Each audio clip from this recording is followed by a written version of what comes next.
তো পছন্দ করেই হয়, কিন্তু সুখী দাম্পত্য হয় কি? পছন্দের সঙ্গে বোঝাপড়াই দিতে পারে চিরকালীন সুখী দাম্পত্য। সুখী দাম্পত্যের জন্য এখনই লগ ইন করুন mysoulmate.co.in এ বা ডাউনলোড করুন মাই সোলমেট ম্যাট্রিমনি অ্যাপ। নমস্কার, সবাইকে স্বাগত জানাচ্ছি এখনকার অনুষ্ঠান সর্ববিষয়ে জ্যোতিষ। প্রথমেই জুলাই মাসের অনুষ্ঠানের একটু ক্লিপিংস দেখে নেব। এই যে রিপোর্টগুলো আসে, এগুলো যদি আমরা একটু চোখ দিয়ে দেখি, দেখুন শনি কেতু রাহু মঙ্গল কি হবে। মঙ্গল কেতু রাহুর দৃষ্টিতে, মঙ্গলের অষ্টম দৃষ্টি শনির ওপরে পড়ার ফলে সে জুন মাস থেকে সেপ্টেম্বর মাস অবধি প্রভাব তো বলাই আছে। জুলাই মাসে আসছি 20 থেকে 22 তারিখের মধ্যে মঙ্গল কেতুর অ্যামালগামেশন একদম পার্টিকুলার কনজাংশনে আসবে। সুতরাং যত আমরা জুলাইয়ের ভেতরে ঢুকবো তত কিন্তু বিভীষিকা বাড়বে সারা বিশ্ব সংসারে। সে যুদ্ধ বিগ্রহ থেকে নানা রকম বিস্ফোরণ থেকে শুরু করে প্রাকৃতিক আপদ বিপদ, সে ভূমিকম্প থেকে, জাপানে তো কি নাকি আধুনিক বাবা ভেঙ্গা বলা হচ্ছে, জাপানি কোনো ভদ্রমহিলাকে তিনি নাকি বলছেন যে 5 তারিখ সুনামি হবে। এবার ব্যাপার হচ্ছে যে 5 তারিখ সুনামি তো হবে উনি প্রেডিক্ট করছেন, কিন্তু এই বছরের শুরুতেই অরিজিনাল বাবা ভেঙ্গার প্রেডিকশন এবং তার সঙ্গে কৌশিক সব যতটা অ্যাড করেছিল সেখানে বলাই হয়েছিল এরকম সামুদ্রিক প্রভাব হতে পারে সারা বিশ্ব সংসারে, এত বড় বড় ঢেউ উঠতে পারে যেটা লুকস লাইক সুনামি। তার কারণ যা বর্তমানে গ্রহযোগ আকাশে আছে সেখানে সুনামির গ্রহযোগ আমার কাছে খুব একটা পরিলক্ষিত হচ্ছে না। ভূমিকম্পের গ্রহযোগ তো 200% আছে, কারণ মঙ্গল কেতুর অ্যামালগামেশন, রাহুর দৃষ্টি, মঙ্গলের অষ্টম দৃষ্টি শনির ওপর, এবং সেটা যেগুলো জলস্থান আছে সারা পৃথিবীর, মানে জলের পাশাপাশি যে রাজ্য বা শহরগুলো আছে তার আশেপাশে ভূমিকম্প হলে বাই ডিফল্ট প্লাবনটা আসবে। বাই ডিফল্ট সমুদ্রের ঢেউ যদি 5 ফিটের ঢেউ হয় সেটা 15 ফিট হবে, কিন্তু সেটা সুনামি লাইক ডিভাস্টেশন হবে না। তার কারণ মঙ্গল, শনির, বৃহস্পতি এবং তার সঙ্গে যেদিন এই ঘটনাটা ঘটবে সেদিন চন্দ্রের অবস্থান যদি জলরাশিস্থ না হয় তাহলে সুনামি লাইক, মানে যাকে আমরা সুনামি বলি অ্যাস্ট্রোলজিতে, সেটা সাধারণভাবে এখনো পরিলক্ষিত করা যায়নি। যার ফলে আমি মনে করছি সুনামি নয়, সুনামি লাইক অত বড় বড় ঢেউ উঠতে পারে, সেটা জাপানেও উঠতে পারে, আমেরিকাতেও উঠতে পারে। তার কারণ ইস্ট এবং ওয়েস্টই প্র্যাকটিক্যালি সমস্যা বহুল হয়ে বসে আছে, যেটা আমি আমার সম্ভবী অ্যাস্ট্রো থেকে এবং সিটিবেনের পর্দা থেকে কিন্তু জুন মাসের আগে বলেছি। ভূমিকম্পে সুনামির ঢেউ, কাঁপলো কামচাটকা জের জাপান থেকে আমেরিকায়। 30শে জুলাই সকালে আচমকায় তীব্রভাবে কেঁপে উঠল রাশিয়ার একেবারে পূর্বে কামচাটকা উপদ্বীপের মাটি। রিক্টার স্কেলে কম্পনের তীব্রতা ছিল 8.8। বিশেষজ্ঞরা জানাচ্ছেন বিশ্বের অন্যতম শক্তিশালী ভূমিকম্প এটি। এর জেরে আছড়ে পড়েছে সুনামিও। আমেরিকান ভূতত্ত্ব পর্যবেক্ষণ সংস্থা USGS জানিয়েছে প্রশান্ত মহাসাগর তীরবর্তী অঞ্চলগুলোতে বাসিন্দাদের সুনামির জন্য আগাম সতর্ক করা হয়েছে। বিশেষভাবে সাবধান করেছে রাশিয়া ও জাপানকে। কামচাটকায় ইতিমধ্যে 10 থেকে 13 ফুট ঢেউ উঠেছে। জাপানের 9 লক্ষ মানুষের নিরাপদ স্থানে সরিয়ে নিয়ে গিয়েছে প্রশাসন। বিপদ তালিকায় রয়েছে আমেরিকাও। চীন, পেরু ও ইকুয়েডরের মতো দেশগুলোতেও সুনামি সতর্কতা জারি করা হয়েছে। এখনো পর্যন্ত কোনো প্রাণহানির খবর নেই। অবাক হচ্ছেন যে খবর কেন পড়ছি হঠাৎ করে আমি, যদিও এই মঞ্চ অবশ্যই সংবাদ পাঠের মঞ্চ নয়, এই মঞ্চ সর্ববিষয়ে জ্যোতিষের মঞ্চ। এটাই হচ্ছে মূল বিষয়। কারণ এই সর্ববিষয়ে জ্যোতিষের মঞ্চ থেকে বারংবার একটি কথা বলা হয়েছে, কোনো ধর্মীয় আচার অনুষ্ঠানের সঙ্গেই একমাত্র জ্যোতিষশাস্ত্র যুক্ত তা কিন্তু নয়, বরং এর অনেক ঊর্ধ্বে। যদি আগাম ভবিষ্যৎবাণী যে কোনো সার্বিক ক্ষেত্রে না করাই যায় তাহলে জ্যোতিষশাস্ত্রের মর্যাদাহানি হয়, এবং বিশেষ করে এই সর্ববিষয়ে জ্যোতিষের এই মঞ্চ থেকে আমরা সেটা কোনোদিনই হতে দিতে পারি না। কারণ যিনি আমাদের সঙ্গে থাকেন, যিনি রয়েছেন, যাকে নিয়েই অনুষ্ঠান, তিনি বারংবার এই কথা বলেছেন যে কোনো ধর্মীয় আচরণের সঙ্গে জ্যোতিষশাস্ত্র যুক্ত নয়, বরং সর্ববিষয়ের মধ্যেই বিচরণ রয়েছে এই শাস্ত্রের। তার জন্যই এই অনুষ্ঠানটার নামকরণ সর্ববিষয়ে জ্যোতিষ। তারই করা প্রেডিকশন আজকে আমরা যা প্রেডিকশন করি বা এখান থেকে তিনি যা প্রেডিকশন করে পরবর্তীকালে আমরা সেই খবরটাই দেখি। এই জন্য আমি খবরটা পাঠ করলাম, যেটা আপনারা শুনলেন প্রেডিকশন, তার পরবর্তী জেরে কিন্তু এই খবরটা আপনারা প্রত্যেকেই জানেন, সেটা ইলেকট্রনিক মিডিয়াতে পেয়েছেন আর এবং আমি একটা প্রিন্ট মিডিয়ার এটি বিখ্যাত পেপারের সংবাদের অংশ আপনাদেরকে পাঠ করে শোনালাম। ঠিক এরকমই গত মঙ্গলবারও ছিল তাঁরই করা আরেকটি প্রেডিকশন। চলুন দেখে নি কি বলেছেন তিনি। সুতরাং মঙ্গলদেব এমন একটি প্ল্যানেট যিনি সব বিষয়ে আছেন, আর যখনই অতিচারী বৃহস্পতি এবং বক্রী শনি পারস্পরিক স্কোয়ার অ্যাসপেক্টে, which is very indicative matter as per astrology. তার কারণ একে অতিচারী বৃহস্পতি, শনিদেব যে কোনো ঘরে বক্রী হলে কূটনৈতিক, রাজনৈতিক, প্রাকৃতিক প্রেক্ষাপটে একটা আমূল পরিবর্তনের চেষ্টা হয়, মানে গ্লোবালি হয়, মানে গ্রহরা সেই এফেক্টটা করে। সেখানে এবার শনিদেব বক্রীত হয়েইছেন, তার মধ্যে গতকাল থেকে আবার ঘাড়ে নিয়ে ফেললেন মঙ্গলদেবকে। এর পরবর্তী ক্ষেত্রে সেপ্টেম্বর মাসে চন্দ্রগ্রহণ হবে, পূর্ণগ্রাস চন্দ্রগ্রহণ। আমার দেশ থেকেও দেখা যাবে, প্রচুর দেশ থেকে দেখা যাবে, আমেরিকা, সমগ্র এশিয়া, প্রচুর দেশ থেকে দেখা যাবে। সুতরাং একটা গ্লোবাল ইম্প্যাক্ট আসতে চলেছে। সেই জায়গায় দাঁড়িয়ে মঙ্গল খালি ট্রিগার করবে এই বক্রী শনি এবং বৃহস্পতির অতিচারী অবস্থাকে। কিন্তু সামগ্রিকভাবে গ্রহ যখন এফেক্ট করবে, প্রাকৃতিক ঝঞ্ঝা, ভূমিকম্প থেকে শুরু করে নানাবিধ সমস্যা তৈরি হবে, সেটাকে আপনার আমার ভালো রাশিফল থাকলেও কি ব্যবহার করতে পারবো? ভূমিকম্প আমরা দেখলাম, প্রেডিকশন ছিল এই সর্ববিষয়ে জ্যোতিষীয় মঞ্চ থেকে তার, এবং কূটনৈতিক পরিস্থিতি আমাদের কি দাঁড়িয়েছে সেটা আমরা দেখতেই পাচ্ছি। আমেরিকার সঙ্গে আমাদের সম্পর্কের এখন অবস্থানটা কোথায় আছে। ট্রাম্পের বক্তব্যে এই যে কর বসলো আমাদের 25%, কেন, এখান থেকে বলা। অবশ্যই আজকে অনেকটা টাইম তার কাছ থেকে আমরা নিয়ে নিলাম, কারণ নিতে বাধ্য হলাম, করতে হবে, এটা বলতে হবে আপনাদেরকে। আমাদের সঙ্গে রয়েছেন কৌশিক কাশ্যপ, অনেক স্বাগত জানাবো দাদাকে, আজকে অনেকটা টাইম নিয়েছি। ধন্যবাদ তার জন্য। নমস্কার সকলকে, আমার আন্তরিক প্রীতি, শুভেচ্ছা, অভিনন্দন, বড়দের আমার শ্রদ্ধা এবং প্রণাম জানিয়ে আজকের অনুষ্ঠান শুরু করলাম। দিদি টাইম নিয়েছেন না, দিদি টাইমটা নিয়ে বেশ করেছেন। তার কারণ জ্যোতিষশাস্ত্র বারবার আমি দিদি যখনই এই মঞ্চ থেকে বসি, মঙ্গলবার দুপুরবেলা 1:35 বা আজকে শুক্রবার 3টের সময়, বারবার এটা আপনাদের বোঝানোর চেষ্টা করি। সকলে বুঝবেন না, সেই ক্যাপাসিটি আমার নেই, দিদির নেই, আমরা জানি। তবুও যদি 1 জন, 10 জন, 100 জন, 1000 জন, 1 লক্ষ জনকেও আমরা এই সিটিভিএনের মঞ্চ থেকে যতদিন অনুষ্ঠান করতে পারবো, সদর্থকভাবে বোঝাতে পারি জ্যোতিষশাস্ত্র অ্যাকচুয়ালি কি বলতে চায়, আমরা মনে করব আমরা যে কোনো মহাপুরুষের সমকাজই করলাম। এবং যেহেতু বাংলা ভাষায় আমরা কথা বলি, অন্তত বাঙালি দর্শক মণ্ডলী আমার পশ্চিমবঙ্গ হোক, আপামর দেশে হোক, এবং যেহেতু ইউটিউবে এই অনুষ্ঠান লাইভ স্ট্রিমিং হয়, তার মাধ্যমে বিশ্বের যে কোনো ক্ষেত্রেই হোক, বাংলা ভাষায় কথা বলাও কোনো জ্যোতিষশাস্ত্রী অন্তত পক্ষে অমাবস্যা, পূর্ণিমা, টোনা, টোটকা এই ব্যতিরেকে জ্যোতিষশাস্ত্র নিয়ে গণনা করেন এবং পরপর বলেন।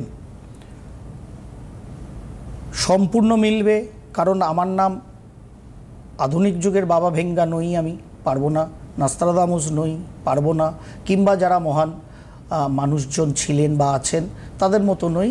কোনো দিব্য দৃষ্টিতে আমার বলা কথা নয়, কেবল 9টা গ্রহ, 27টা নক্ষত্র এবং 360 ডিগ্রির হরোস্কোপকে ধরে বলা। সেই অনুযায়ী গত মঙ্গলবার অনুষ্ঠান করতে গিয়ে, যেহেতু মঙ্গলদেব কন্যায় গেছেন, আপনারা জানেন শনি মঙ্গলের অ্যাসপেক্ট হয়েছে, আপনার রাশিতে কী হবে সেই পরিপ্রেক্ষিতে বলতে গিয়ে আমি কথাগুলো বলেছিলাম। সেখানে ভূমিকম্পই হোক আর কূটনৈতিক রাজনৈতিক সম্পর্কই হোক, দেখুন আজকে 1 আগস্ট আমাদের ওপরে আমেরিকা 25% ট্যারিফ চাপিয়ে দিল। খেয়াল করে দেখুন, বলেছিল 500% চাপাবো, সেখানে চাপিয়েছেন 25। ভালো, আমাদের কিছু তো সেটব্যাক অবশ্যই হবে, ঘাবড়ানোর কিছু নেই। ভারতবর্ষের মানুষ আপনি যদি মনে করেন ভারত মাতা আপনার দেশ, একটুও ঘাবড়াবেন না। যে ধর্মের মানুষ আপনি হন, যে রাজনৈতিক দলের মতাবলম্বী আপনি হন, নিজের দেশের গ্রহগত অবস্থানের ওপর আস্থা রাখুন, অন্য কারুর ওপর আস্থা রাখতে বলছি না। এবং আপনি, আমি ভারতবাসী, সেই নিজেদের ওপরে আস্থা রাখুন। যা করছে আমেরিকা করুক, 74 সালে প্রথম পরমাণু বোমা যখন বিস্ফোরণ ভারত করিয়েছিল তখনও আমেরিকা ট্যারিফ বা স্যাংশন দিয়েছিল। 98 সালে বুদ্ধ যখন হেসেছিল তখনও আমেরিকা তাই করেছিল। ভারতবর্ষ পিছিয়ে যায়নি, বরং এগিয়েছে। আজকে ভারতবর্ষ চতুর্থ অর্থনৈতিক শক্তি। ডোনাল্ড ট্রাম্পের জন্মছক নিয়ে আমি একদিন অ্যানালিসিস করব, এখানেও করব, আমার সম্ভবী অ্যাস্ট্রোতেও করব, কেন মানুষটা এখন এই সেকেন্ড টার্মে এসে অদ্ভুত এরকম রিয়্যাক্ট করছেন। সবটাই ওনার গ্রহযোগের জন্য উনি করছেন। বয়স একটা ফ্যাক্টর, গ্রহরা খুব নেগেটিভলি এফেক্ট করছে ওনার ওপর। যাই হোক, সেটা অন্য প্রসঙ্গ। কিন্তু সত্যি সত্যি আমাদের ওপর 25% খরচা পেয়েছেন। এই কূটনৈতিক যে অরিজিনাল ম্যাটারটা, এটাকে তো আমরা ইগনোর করতে পারি না। তার কারণ গতদিন বলেই গিয়েছিলাম এগুলো অভ্যাস হবে। সামনে চন্দ্রগ্রহণ আসছে, 7 এবং 8ই মার্চ চন্দ্রগ্রহণ হবে। আমাদের এখান থেকেও দেখা যাবে পূর্ণগ্রাস চন্দ্রগ্রহণ। চন্দ্রগ্রহণ নিয়ে একটা বিশদ অনুষ্ঠান অবশ্যই করব, সম্ভবী অ্যাস্ট্রোর পর্দাতেই করব। সেপ্টেম্বরে হবে, দেরি আছে, করব, অগস্টেই পাবেন, কোনো চিন্তা নেই। তার আগে আমার দেশে স্বাধীনতা হবে, পাবেন। বিষয় যেটা হলো, দিদি যেটা সর্বাধিক প্রচারিত বাংলা দৈনিকের খবরটা পাঠ করলেন, সুন্দর পাঠ করেছেন দিদি, তার জন্য থ্যাংক ইউ। অভ্যাসটা দিদির যায়নি, অভ্যাসটা আছে সুন্দরভাবে। যাই হোক, তা সেখান থেকে হেডলাইনটাই ছিল কিন্তু জাপান থেকে আমেরিকা অবধি সুনামি। ওই অনুষ্ঠান যেটা শুনলেন সেটা আমরা জুন মাসের ফার্স্ট উইকে করেছিলাম, বিফোর 5 জুলাই। জুলাই মাসের ওই প্রথম সপ্তাহের অনুষ্ঠানেই বলেছিলাম ওই জাপানের যাকে বাবা ভেঙ্গা বলা হচ্ছে সেই ভদ্রমহিলার প্রেডিকশন অনুযায়ী। কারণ তখন থেকে আজ অবধি প্র্যাকটিক্যালি সুনামি যাকে বলে, যেটা আমরা 26শে ডিসেম্বর পেয়েছিলাম, অ্যাকচুয়ালি সেই ধরনের গ্রহযোগ কিন্তু নেই বলে আমি গত জুলাইতেই বলেছিলাম সুনামি লাইক ঢেউ উঠতে পারে।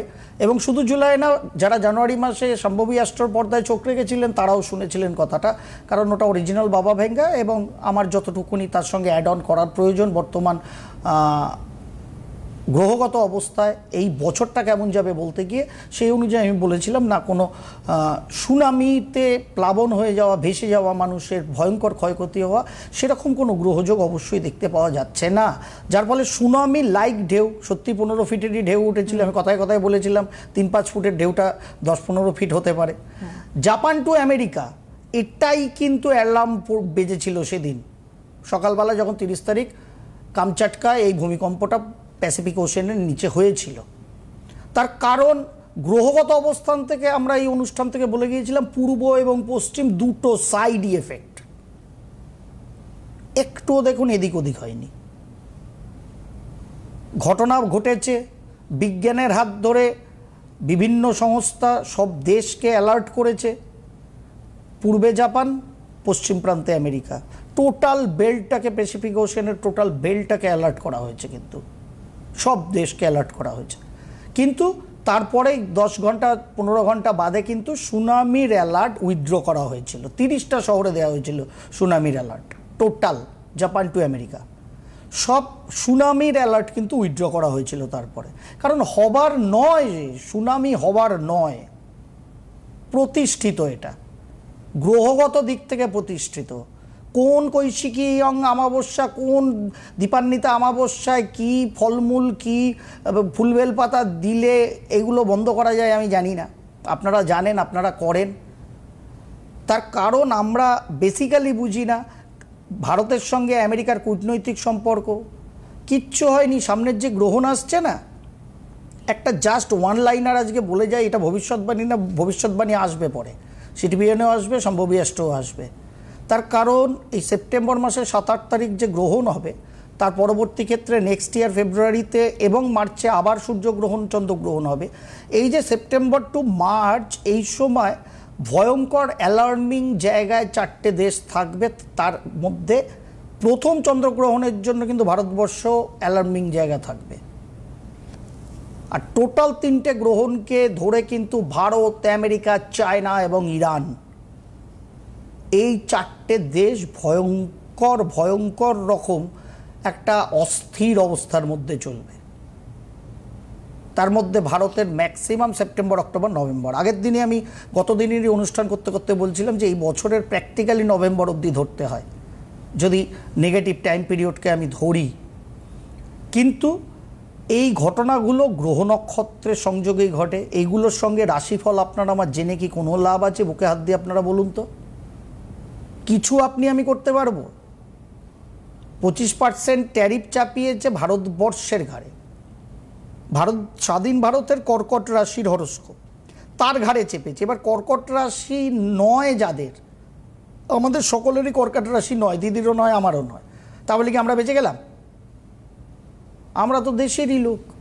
সেই 25%-এর লোড তো আমাদের ঘাড়েও পড়বে, আমেরিকার ঘাড়ে আরও বেশি পড়বে। মিস্টার ডোনাল্ড ট্রাম্প হয়তো বুঝতে পারছেন না কোন দিকে চলেছে গতি প্রকৃতি। তার কারণ বৃহস্পতি অ্যাক্সিলারেশন মোডে আছেন, অতিচারী গতিতে আছেন। সম্ভবী অ্যাস্ট্রো কিংবা সিটিবিএন পর্দা থেকে বৃহস্পতি দেবের মিথুন রাশিতে প্রবেশ, অতিচারী গমন 8 বছর, 1.5 বছর রেস্ট, এগেইন 8 বছরের অতিচারী গমন। টোটাল এই যে 17.5 বছরের বৃহস্পতি 2025-এর মিডল থেকে 17.5 বছর মানে 2042-43 অবধি বৃহস্পতিদেব চলবেন, তার মধ্যে কেবলমাত্র 1.5 বছর নর্মাল বক্রি অবস্থায় ব্যাক করবেন, বাদবাকি সব অ্যাক্সিলারেশন মোডে থাকবেন, অতিচারী। এটা কখনো গ্রহযোগে যত দূর দেখা যাচ্ছে, সব জ্যোতিষশাস্ত্রীরা কিংবা বিভিন্ন ওয়েবসাইট থেকে যা খোঁজখবর করে দেখা যাচ্ছে, যতটা আমিও দেখার চেষ্টা করেছি, পরপর 16 বছর ধরে বৃহস্পতিদেব অলমোস্ট অতিচারী গতিতে আছে। এটা কিন্তু মহাকাশে কখনো সচরাচর ঘটেনি। এটা ভেরি মাচ ইন্ডিকেটিভ ম্যাটার। কিছু নিশ্চয় ইঙ্গিত হচ্ছে আগামী ভবিষ্যতের এই জগৎ সংসারের জন্য। তার কারণ বিজ্ঞান এগোচ্ছে, বিজ্ঞান ও জ্যোতিষশাস্ত্রের গ্রহের এফেক্টেই এগোচ্ছে, তার বাইরে বিজ্ঞান এগোচ্ছে না। বিজ্ঞানী তো 200 বছর আগেও ছিল। 200 বছর আগে কেন কম্পিউটার আবিষ্কার হয়নি? কেন কম্পিউটার আবিষ্কার 1954-55 সাল থেকে আমেরিকায় ব্যবহৃত হয়? কেন এআই এর দাবদাবা গত 3-4 বছরে এলো? কেন? তাতে এই যন্ত্রটা দিয়েই হচ্ছে সব কাজ। তাহলে কেন 50 বছর আগে হলো না? তখন কি বিজ্ঞানীদের মাথায় গ্রে ম্যাটার কম ছিল? না, পরিবর্তিত পরিস্থিতি এবং চাহিদা অনুযায়ী আপগ্রেডেশন, সকল কিছুই পলিশ করতে করতে শার্পনেস বাড়ে, এক্ষেত্রেও বেড়েছে। কিন্তু অ্যাকচুয়াল এফেক্ট গ্রহের, গ্রহ কখন এফেক্ট করবে সেই অনুযায়ী আমরা যদি চেষ্টা করি কোনো কাজে, সেই চেষ্টাটা কোন সময়ে গিয়ে প্র্যাকটিক্যালি অ্যাক্সিলারেশন হবে, সেটা গ্রহ যখন এফেক্ট করবে তখন অ্যাক্সিলারেট করবে। কিন্তু গ্রহ যখন এফেক্ট করলো তখন কাজটা আপনি শুরু করছেন, আপনি কত জোরে গাড়িটা চালাতে পারবেন? বেশি জোরে পারবেন না, যার ফলে চালাতে শুরু করতে হয় আগের থেকে। গ্রহ যখন এফেক্ট করে ওটা তীব্র গতিপ্রাপ্ত হয়ে যায়। আমাদের ব্যক্তিগত জীবনেও এটা আমাদের বোধের দরকার আছে। এটা যদি আমরা না বুঝি তাহলে খ্যাপা পরশপাতর সর্বদা খুঁজেই ফিরবে। আর যারা আপনাদের খ্যাপা বানাচ্ছে তারা কিন্তু কোটি কোটিপতি হবে, আর হচ্ছেও। এবার ডিসিশন আপনাদের, সর্বক্ষেত্রেই তাই। জ্যোতিষের ক্ষেত্রে আমি জ্যোতিষশাস্ত্রী বলে গায়ে লাগে, অন্য বিষয়ও লাগে, কিন্তু আমার শাস্ত্র নিয়ে যখন ধর্ম, কর্ম, পুজো, অর্চনা, যে কোনো ধর্মের পরিপ্রেক্ষিতে, ট্রেনে গেলেও মাঝে মধ্যে এখন অন্য ধর্মের মানুষদেরও দেখি, এই বশীকরণ, এই স্তম্ভন, এই পালিয়ে গেছে তাকে ডেকে আনা, এইসব নিয়ে ছোটো ছোটো পোস্টার লোকাল ট্রেনে। কারণ আমি সবেতে চড়ি, আমি টোটো, অটো, ট্রেন, বাস সবেতে আছি, নিজের গাড়ি সবেতে চড়ি। আমি সাধারণ মানুষ, জামা প্যান্ট পরা জ্যোতিষী, আপনাদেরই ঘরের ছেলে। সেখানে দেখি ট্রেনে অন্য ধর্মের মানুষদেরও এখন পোস্টার পড়ে, আগে খুব একটা পড়তো না, ইদানিং পড়ে। অতএব ধর্ম যে আচার আচরণ, সেটার সঙ্গে জ্যোতিষের কোনো সম্পর্ক নেই। জ্যোতিষ হচ্ছে ডায়াগনোসিস করে। এবার সেই ডায়াগনোসিসের ফলে যেটা রেজাল্ট এলো, সেই রেজাল্টটাকে আমরা কিভাবে ট্যাকেল করব, তার জন্য ধর্ম, কর্ম, রত্ন, রাজি, হ্যান ত্যান সব হতে পারে, কিন্তু ওটা জ্যোতিষ নয়। আপনার কি রোগ হয়েছে আপনি ডাক্তারকে যদি না দেখেন, ডাক্তারবাবু যদি ডিটেক্ট করতে না পারেন, তাহলে আপনি হোমিওপ্যাথি, অ্যালোপ্যাথি, আয়ুর্বেদিক, ইউনানি কোন ওষুধ ব্যবহার করবেন? কারণ রোগটাই তো ধরা হয়নি। তা আপনি যে কোনো শাস্ত্রেরই, সে অ্যালোপ্যাথি হোক, হোমিওপ্যাথি হোক, ইউনানি হোক, আয়ুর্বেদিক হোক, যে কোনো শাস্ত্রের আগে তো ডাক্তারবাবুকে দেখাতে হবে, তিনি তো ডিটেক্ট করবেন রোগটা কি। আমরা ভাবছি ওষুধটাই বোধহয় আসল ডিটেকশন, রোগটা আসল, রোগটাকে ধরতে হয়। সেটা আমরা না ধরলে বাঙালি পিছিয়ে যাচ্ছে, কত পিছিয়ে যাবে আমি আর জানি না, ধ্যান ধারণা আপনাদের কাছে। কারণ দিদি সংবাদ পাঠ করলেন, কারণ এই মঞ্চ থেকে বারবার মানে ফিরে দেখতে দেখতে আমাদের ঘাড় ব্যথা হয়ে যাচ্ছে, আর আপনারা তো সোজা দেখছেন, আমরা ফিরে দেখতে দেখতে আমাদের ঘাড় ব্যথা হয়ে যাচ্ছে। কারণ এই বছর শুরুতেই আমি বলেছিলাম প্রচুর ফিরে দেখতে হবে এই বছরে, বলেইছিলাম। তার কারণ সর্ববিষয়ে জ্যোতিষ, কোনো টোনা টোটকা অমাবস্যা পূর্ণিমার জন্য কৌশিক কাশ্যপ সুবর্ণাদি নন। তা বলে কি ওগুলো অন্য দিক না? ওইটা যদি বলবো গ্রহ নক্ষত্র টানবো না, তাহলে ওই বিষয়ে আলাপ আলোচনা করব। ভগবান, মানুষ এবং রাক্ষস অলওয়েজ আছে, বিরাজ করে। আপনারা এই বিবাহ প্রসঙ্গে হতে গেলে দেবগণ না নরগণ না রাক্ষসগণ দেখেন। অতএব এই গণ মিন্স কি? তিনটে প্রজাতি অলওয়েজ আছে। কিন্তু সত্য যুগে কিরকম ছিল, ত্রেতা যুগে কিরকম ছিল, দাপরে কিরকম ছিল, আর কলিতে কিরকম আছে, এটা কি জানেন? সেটাই জানেন না, কিন্তু পুজো করছেন মা কালীর, মা তারার, বা আল্লাহর, বা জেসাসের। কি করছেন? কারণ আমরা কলি যুগে আছি। কলি যুগে যে কোনো ধর্মের যে কোনো আরাধ্য বা আরাধ্যা যিনি হন, তিনি কি ফর্মে আছে এটা জানেন? সামনের মঙ্গলবার যারা এই অনুষ্ঠান শুনছেন তারা প্রথমে এসে 1-2 মিনিট দিদিকে হ্যালো হ্যালো করে উত্তর দেবেন, কলিতে তারা কোথায় আছেন। এই তিনটে ফরম্যাট সত্য যুগে কোথায় ছিল, ত্রেতা যুগে কিভাবে ছিল, এবং দ্রাপরে কিরকম ছিল, এবং কলিতে কিরকম আছে। এই দেব, নর আর রাক্ষস, এই তিনটে আলটিমেট 3 ধরনেরই আছে, কিন্তু 4টে যুগে 4 রকমভাবে আছে, স্থান পরিবর্তনে আছে। উত্তর দেবেন তো মঙ্গলবার। কেউ এখন ফোনে আছেন, তার সঙ্গে একটু জ্যোতিষের আলাপ আলোচনা করে নিই, তার ভাগ্যটাকে দেখি সৌভাগ্যে নিয়ে যাওয়া যায় কিনা। হ্যালো, হ্যালো, নমস্কার, কে বলছেন? আমি বাঘাযতীন থেকে সোমা চৌধুরী বলছি। আপনার সম্বন্ধে জানবেন? কি বলছেন? আমি কিছু শুনতে পেলাম না। বাঘাযতীন বললেন? হ্যাঁ, বলুন, মেয়ের নাম বলুন। মেয়ের নাম ঐশী চৌধুরী। শোনা যায়নি। ঐশী চৌধুরী। বলুন date of birth. Date of birth 25/11/1992। Speaker on আছে আপনার? তাহলে অফ করুন, নাহলে শুনতে পাচ্ছি না আমরা, কেটে যাবে ফোনটা। লাস্ট মোমেন্টে আছেন তো? 25/11/1992। 1992। সময়? সময় ভোর বেলা 3:55। ভোর 3:55, কলকাতা? হ্যাঁ, কলকাতা। কি বার ছিল? মঙ্গলবার রাত শেষ হয়ে বুধবার। ঠিক আছে, বুধবার ছিল, তুলা লগ্ন, বৃশ্চিক রাশি, তাই তো? হ্যাঁ, হ্যাঁ। বাবা, আপনার মেয়ে তো লেডি নরেন্দ্র মোদী হয়ে গেল। সকলে দিদি জানে গুগল বাবার সহায়তায় যে নরেন্দ্র মোদীর বৃশ্চিক লগ্ন, বৃশ্চিক রাশি। বলে ফেললাম কথাটা। এর আগেও আমি বলেছি নরেন্দ্র মোদীর ছক আমি 50% মানি এই কারণে, কারণ নরেন্দ্র মোদীজিরও তুলা লগ্ন বৃশ্চিক রাশি, নট বৃশ্চিক লগ্ন বৃশ্চিক রাশি। ইউটিউব ফেটে যায় বৃশ্চিক লগ্ন বৃশ্চিক রাশি বলে।